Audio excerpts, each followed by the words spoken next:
En période de réussite, nous avons les idées larges. En période d'épreuve, notre esprit se rétrécit. Il vaut mieux dans ce cas ne pas trop réfléchir et s'en tenir simplement aux décisions qui nous guidaient jusqu'à présent. La sagesse peut faire défaut quand l'esprit s'affaiblit. Mais la foi nous suit partout et ne nous quitte jamais, pourvu que nous lui soyons fidèles. Seul Dieu qui connaît les cœurs sait qui est grand. Mais dans ce monde où tout est caché, les apparences peuvent tromper. On peut s'imaginer être très près du but, alors qu'on en est très éloigné, ou au contraire se croire au plus bas de l'échelle alors qu'il ne manque plus qu'une marche pour franchir le seuil de la victoire.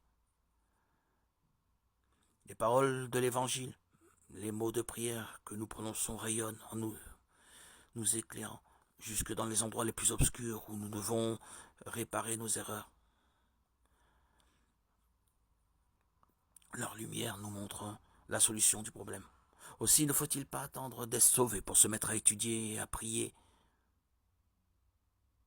mais au contraire, le faire dans nos périodes sombres, parce que ce sont les moments où nous avons le plus besoin de lumière. Restons attachés au Seigneur. Lui seul peut être le guide. Restons dans la méditation, prenons des moments de silence pour nous unir à Dieu. Faisons abstraction de tous ces bruits ambiants, de tous ces soucis, de toutes ces angoisses qui veulent prendre le dessus dans nos esprits, dans nos pensées, dans notre mental. Prenons le temps et nous aurons plus de facilité à discerner la voix du Seigneur.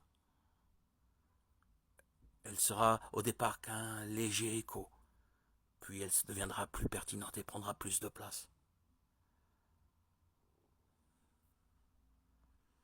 Le Seigneur nous enseignera, nous fera des allusions très gracieuses, très précieuses, qui concernent la valeur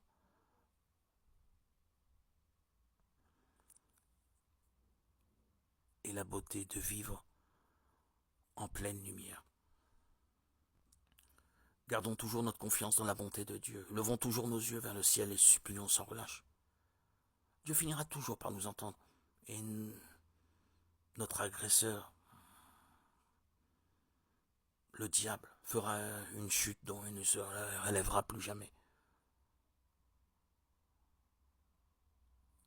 En compagnie de notre Seigneur, si nous restons attachés à lui, nous retrouverons tout notre bien,